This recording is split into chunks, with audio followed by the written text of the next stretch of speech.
이제 푸시풀 도구를 써서 내가 어떤 형상을 만든다라고 가정을 하고 이렇게 해서 형상을 만들고 이 옆에 예를 들어서 이 옆쪽에 뭔가 이렇게 동그랗게 돌출되어 있는 다른 형상 네모가 있다고 가정을 하고 그렸어요.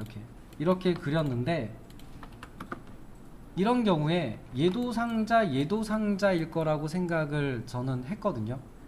근데 얘는 한 덩어리예요. 예를 들어서 여기를 지워보면 이렇게 돼 있어요. 그러니까 스케치업은 하나의 물체를 만들긴 쉬운데 이거로 만약에 내가 어떤 다른 물체가 붙어있는 형상을 만든다 그러면 지금처럼 얘가 달라붙어서 하나의 형상으로 변경이 돼요. 스케치를 하고 푸시풀을 하고 이렇게 하면은 걔가 한 덩어리의 형상을 그 조각하듯이 파내고 뭐 붙이고 이런 식으로 한 덩어리가 되거든요.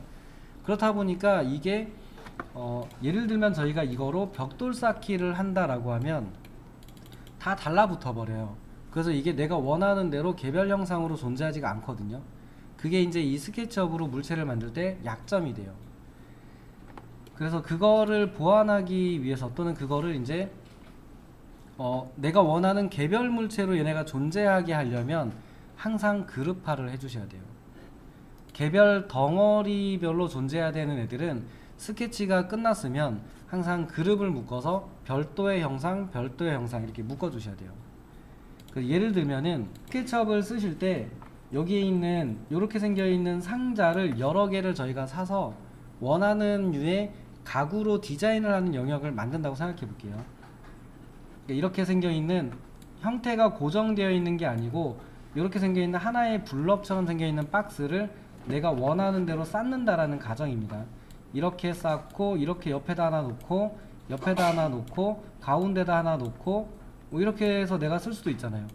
또는 내가 원하는 대로 세 개를 쌓아서 위로 쌓아서 이렇게 해서 쓸 수도 있고, 그래서 개별적인 상태로 구해가지고 개별적으로 인테리어나 디자인 소품으로 쓰는 경우가 있거든요. 그렇다고 치면은 이 상자 하나를 만들어서 실제로 내가 원하는 다른 타입을 한번 변경을 해보면 어떤 문제가 있는지 확인할 수 있을 거예요. 저 박스의 크기는 그냥 정해 드릴게요. 평면도상의 크기로 바닥면에서 이쪽으로 450, 뒤쪽으로 300 정도로 할게요. 300에 450 정도로 박스를 만들어서 하는 걸 보여드릴 테니까 보고 한번 해보세요. 450에 300짜리 박스를 만들고 높이는 그냥 300으로 하겠습니다. 300으로 할 거고요.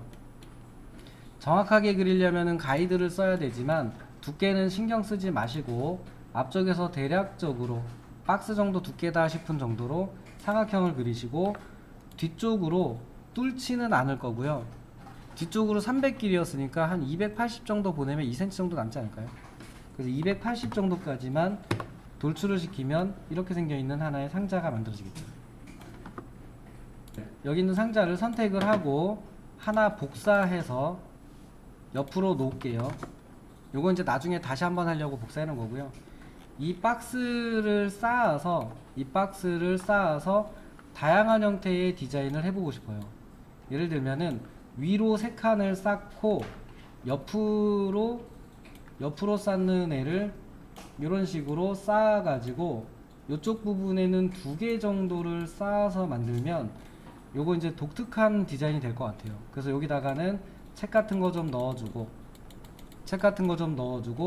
요 밑에 책 넣어주고 여기는 뭐 이렇게 내가 쓰는 뭐 LP판 같은 거 좀 넣어주고 인형 같은 것도 좀 놔주고 이런 식으로 해가지고 인테리어용 장식으로 꾸며서 쓸 수 있는 공간을 해보려고 해요. 그러면은 복사 기능 쓰시면 되죠. 눌러서 복사를 해서 옆에다가 놓고 다시 눌러서 복사를 하고 뭐 다시 눌러서 복사를 하고, 이것도 연습이에요. 약간 중간에 보면은 이상한 느낌이 잠깐 들 수 있는데 이제 그게 왜 그런지를 좀 봐야 돼요. 이렇게 해서 만들면 이 정도면 괜찮지 않나요? 저렇게 해가지고 뭔가 놓고 공간을 꾸미겠으면 그러면 소품을 이용해서 공간 많이 꾸미시잖아요. 그런 가정하에 해본 겁니다. 이거를 이렇게 했는데 생각해보기에 잘못했어요. 수정을 해야 되잖아요. 여기 있는 상자 하나를 지우시고 여기 있는 상자를 옮겨서 위로 한번 올려보세요. 그러니까 하나는, 이 중에 하나는 지워버리시고, 그러니까 요 끝에 있는 건 지우고 여기 있는 상자는 한번 이동해서 한번 위로 올려보세요. 어떤 문제가 발생하는지.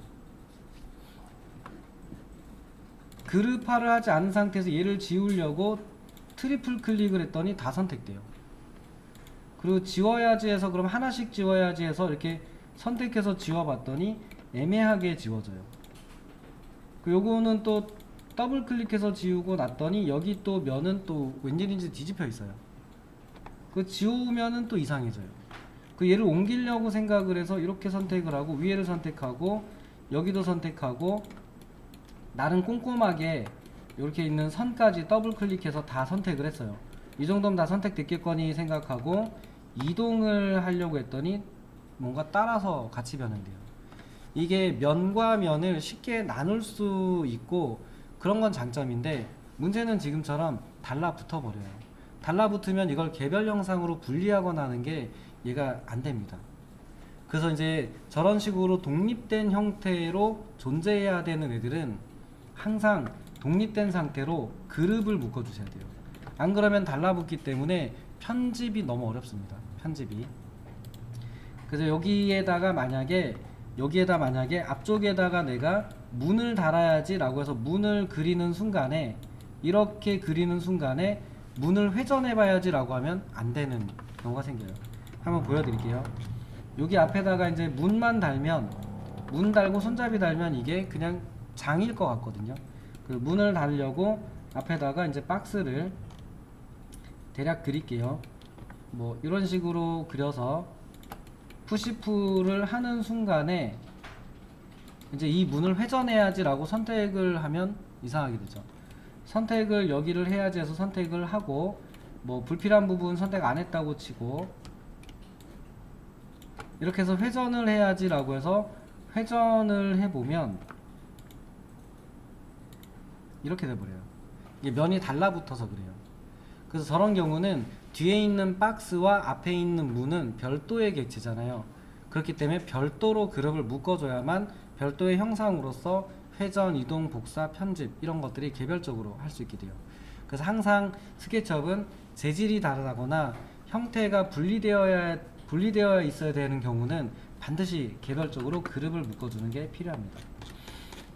그래서 이게 그룹을 묶는 거는 3번 클릭하고 우클릭, 메이크 그룹입니다. 묶어주게 되면은 얘가 한 덩어리로 선택이 돼요. 한 덩어리로 선택이 되고, 만약에 얘를 편집하고 싶다 그러면 더블 클릭하면 이렇게 점선이 생겨 있는 박스 상태로 들어가요. 이 안에서 수정하시면 돼요.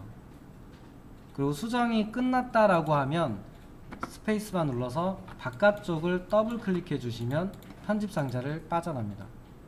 그러면 한 번 클릭하고 원하는 상태로 이동, 복사 가능해져요. 그러면 이제 요 앞에다가 이제 문 한 번 달아서 이렇게 문 하나 만들어서 요렇게 만든 다음에 여기를 기점으로 요렇게 절반쯤 회전을 시켜서 한번 문이 달려있는 서랍장 정도로 만들어 볼게요. 한번 해보세요. 이거는 뭐 제가 보여드리는 것보다 한번 해보시고 써보시고 하면 되죠. 그리고 이제 조금 있다가 회전 기능 또 복습하고 이렇게 하겠습니다. 그래서 이제 앞에다가 수납함이 달려있는 걸 만든다라고 하면 먼저 뒤에 있는 걸 그룹화를 해주고, 네모 박스를 가지고 어디서 그리셔도 되죠. 꼭 바닥에서 그릴 게 아니라 요 물체랑 얘가 그룹이 돼 있기 때문에 이 물체와 얘는, 앞에 있는 얘는 별도예요. 안 달라붙어요. 얘가 그룹이기 때문에 그룹 밖에다 그린 거라서 안 달라붙거든요. 그렇게 생각하면 앞면에 있는 스냅을 잡을 수 있는 위치를 활용해서 그리면 더 정확하게 빠르게 그렸겠죠. 그리고 푸시풀 도구로 면을 이쪽 방향으로 내가 원하는 두께만큼 돌출을 시키고, 얘도 그룹을 묶어주는 게 좋습니다. 왜냐면 나중에 저기다 뭔가 다른 물체를 붙이는 순간에 달라붙어 버리잖아요. 그러니까 저게 독립적으로 떨어져 있는 물체다 그럼 상관이 없는데, 얘를 어딘가에다가 옆에다가 부착시키는 순간에 그 물체랑 달라붙어 버리면 편집이 안 되잖아요. 곤란해지 안 되는 게 아니고. 그래서 항상 이런 애들은 그룹 해주셔야 돼요. 만약에 여기에 손잡이가 있었다 그러면 똑같이 지금 그리긴 어렵겠지만 요 앞에다가 요쯤에 손잡이가 뭐 동그랗다 그러면 동그라미 하나 그려서 앞쪽으로 돌출, 그리고 그룹. 네모난 손잡이였다 그러면 네모나게 그려서 돌출을 시키고, 요거는 뭐 요쪽에 좀 모양도 내주고 싶다 그러면 이런데 잡아서 요렇게 만드신 다음에 푸시풀로 구멍을 뚫어주고, 당연히 그룹 인데 모서리가 둥글어야 되겠다라고 생각하면 요 도구로 파내는 기능이 가능했잖아요. 그럼 그려주고, 밑에 부분도 좀 동그랬으면 좋겠다 그러면 탄젠트가 잡힐 때 해주고, 푸시풀로 온 페이스까지 뚫어주고, 위쪽은 더블 클릭, 그리고 그룹. 여기도 할 걸 그랬네요. 자, 이런 식이에요. 그러니까 이거는 일단은 얘를 어떻게 써야 되는가에 대한 부분을 좀 잘 아셔야 돼요. 그리고 도구를 어떻게까지 활용할 수 있는가, 그걸 쓸 때 문제는 없는가, 얘를 잘 알아야만 쉽게 할 수 있어요. 그냥 돌출하는 기능 쉽다, 그냥 쓴다 이러면은 나중에 추가 작업이 안 돼요. 그래서 스케치업에서 이 푸시풀 요 기능에 대해서 쭉 정리해서 한 거니까 한번 써보시면 되겠네요.